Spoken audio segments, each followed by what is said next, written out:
Advisor.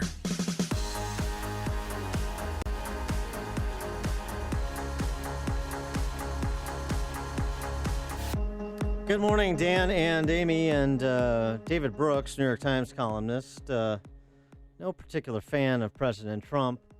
I had this to say last week on PBS. I watched it so you don't have to. About the withdrawal from the Iran nuclear deal. You know, one of the things you notice with the president is that he comes from a background where basically in the real estate business he worked with a lot of thugs, and he cultivated a lot of thugs, and he was a little thuggish himself. But in my view, that helps him, for all his drawbacks, understand thugs. And so in North Korea, he understood that being tough with a thug produces some results, and we're in a better situation with North Korea than we were otherwise. He's been much tougher on the Chinese in trade, and a lot of people think he's adopted the right policy because sometimes you got to just stand up to people. And in Iran, I have very mixed views about whether Trump did the right thing. But the President Obama, the argument he made for it, which was that Iran would moderate and become a more familiar member of the company of nations, that has turned out to be clearly false. They're the most genocidal nation on the face of the earth. They can export violence and terror around the earth. And so Trump standing up to them at least has some legitimacy. It's possible that he understands people like that better than people who have higher SAT scores. Well, and that's why I was so surprised to read this piece in The Hill from our friend Juan Williams about Trump's allegedly dangerous lies on Iran. Clinging to the Iranian nuclear deal the Obama administration inked.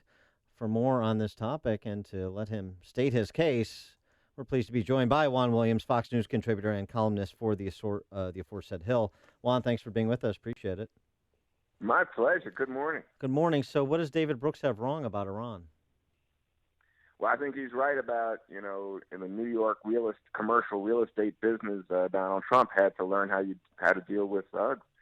But I think the problem for me is that when he describes the deal, he says, oh, this is a terrible deal, and in fact said that Iran would shortly be able to have nuclear weapons. And, of course, the bottom line for the deal, unlike what David Brooks said, the bottom line for the deal was to prevent Iran from becoming a nuclear power and a greater threat to Israel and, a part of the nations that have nuclear power to exercise because we don't trust them. So we wanted to stop that. And in fact, the deal stopped that. The Washington Post said that Trump's claim that Iran would soon be on the brink of nuclear weapons because of a poor inspections regime was a total Pinocchio. They called it a whopper of a lie. And I was stunned. I mean, it's most Americans, I think it's 63% of Americans didn't want to pull out of the deal. But I was stunned, and I wrote about this in the Hill, Dan, that, 62% said, yeah, I think it is a bad deal. And so, I mean, it's just curious to me. They think that Iran violated the deal or was on the brink of obtaining the nuclear weapon, and it's just not true. But Trump is persuasive. He says, terrible deal, rotten to the core, all this stuff. Pretty soon it gets into the, kind of partisan politics where Republicans say, yeah, that was a Democratic deal, and Trump attacks Obama or John Kerry, the former Secretary of State, and everybody says, well, just another argument.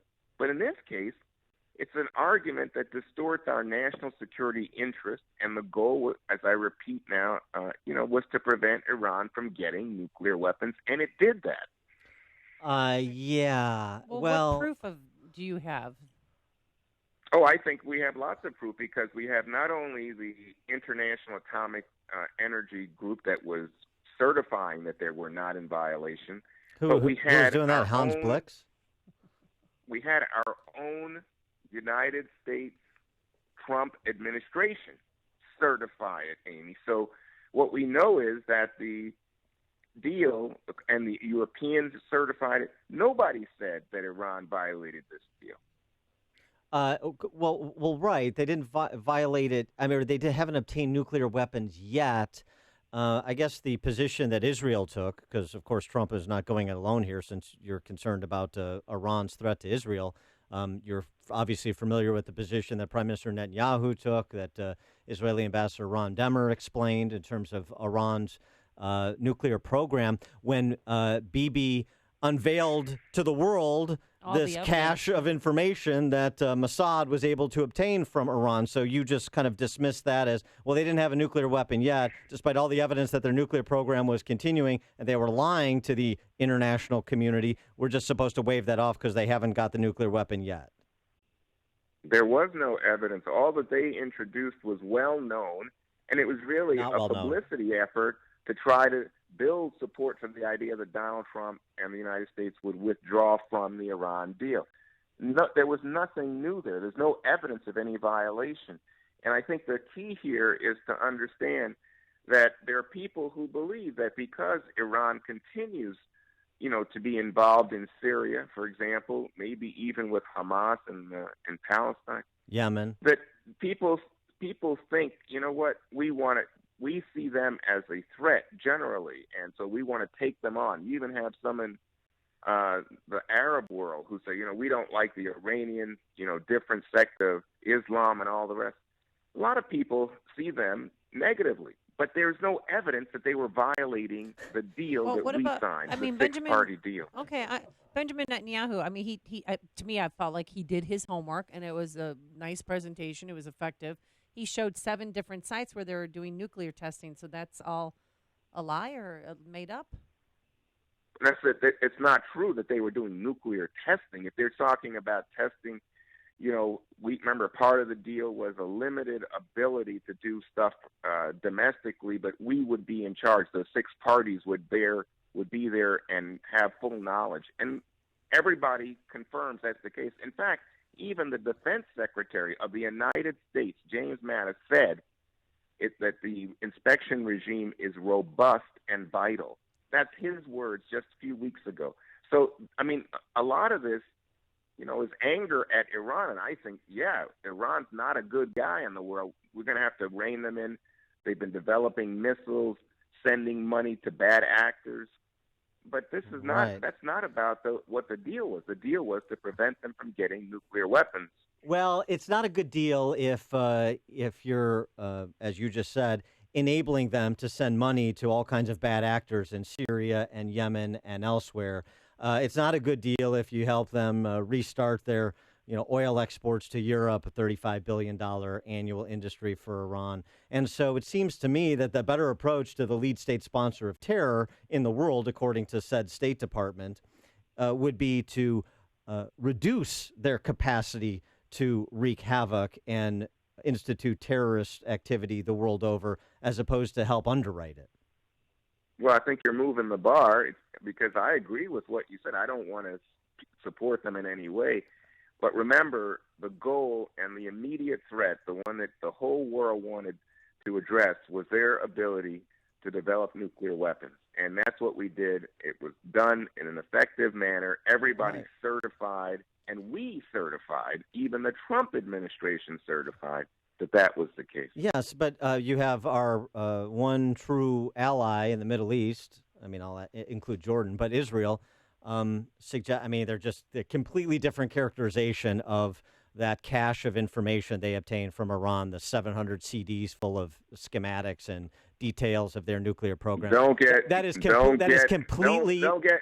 fooled by a bunch of publicity stunts and publicity stunts. I mean, this is something don't get fooled by them. Trying to throw a fog. Don't get fooled by Israel in the presentation of all this evidence that was also reviewed by experts in the space. I mean, we talked to Michael Rubin at the American Enterprise Institute, others. This argument that this is everything, this is just stuff everybody knew, is argued at minimum and not true, said by many who are experts in this space as well. So the idea everybody certifies that Iran is abiding the spirit as well as the letter of this deal, that they got all kinds of cash for and unfrozen assets to access. There are a lot of people saying that isn't the case, that are not part of the Trump administration. I've yet to see anybody make a credible argument in that way, and I look for them because I value different points of view. But I think you can make the case. Well, maybe this, maybe that, but that's just throwing up fog, Dan. I mean, the reality is that serious people like our own defense secretary says we had a robust, I'm quoting here, robust inspection regime, and we've had the Trump administration as well as the International Atomic and the UN and all those people say no violation. Yeah. Right, and we have Israel and the Israeli intelligence suggesting something completely different. So, I mean, They're trying to spin for their own political purposes. Right, but the UN and the IAEA, they have no political agenda. Right? The UN doesn't have a political agenda. Political agenda, but they have a long-standing record of highly credible assessments when it comes to these inspections. Right, Hans Blix, right? Oh my gosh! I mean, you just want to get back into partisan name calling, and but I don't think that speaks to the issue here. Well, I mean, was Hans Blix and that meticulous regime, inspection regime, did that turn out to be as meticulous as advertised?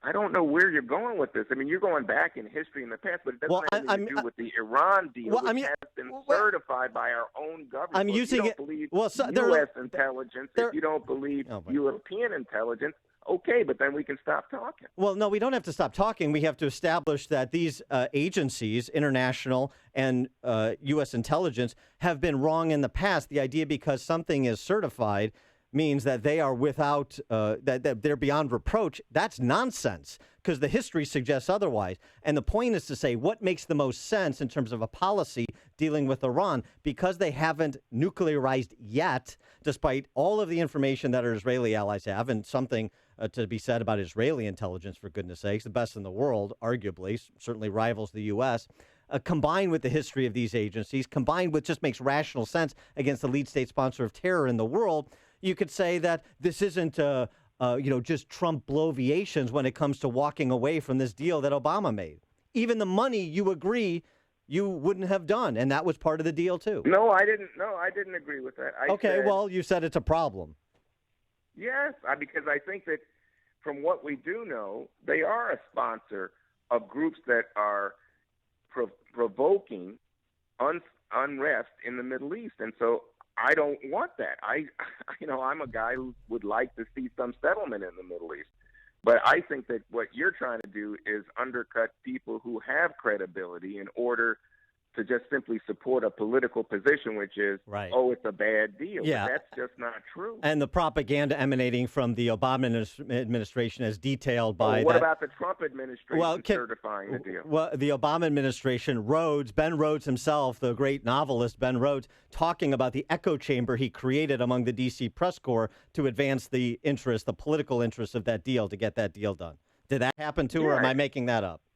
No, you could go farther with that. But yes, I mean, people have to understand this was a very difficult negotiation. You have people who didn't want any part of it here in the U.S. And I'm thinking about people like, for example, Jeff Flake, Bob Menendez. Jeff Flake's a Republican, Bob Menendez a Democrat. Menendez, the Democrat who opposed the deal, said it was a mistake for the U.S. to withdraw because Iran has lived up to the terms of the deal and they don't have nuclear weapons. They're not on the brink of getting nuclear weapons because of this deal, and therefore we have a greater chance to achieve peace in the Middle East.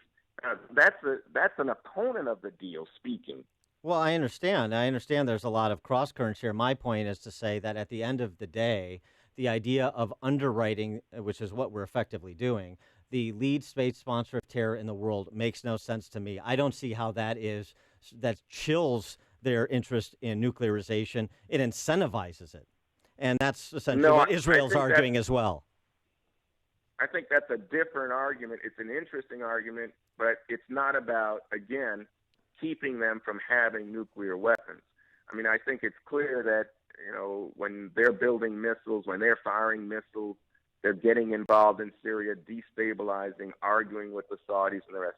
You know what? They're not good guys, but that was not the point, never was the point of the deal. All right. Juan Williams, always fun to spar with you. Thank you for joining us. Juan Williams. Thank you, guys. Fox News contributor, columnist for The Hill. His piece, Trump's Dangerous Lies on Iran, that we have been debating. Juan, thanks again for joining us. Appreciate it.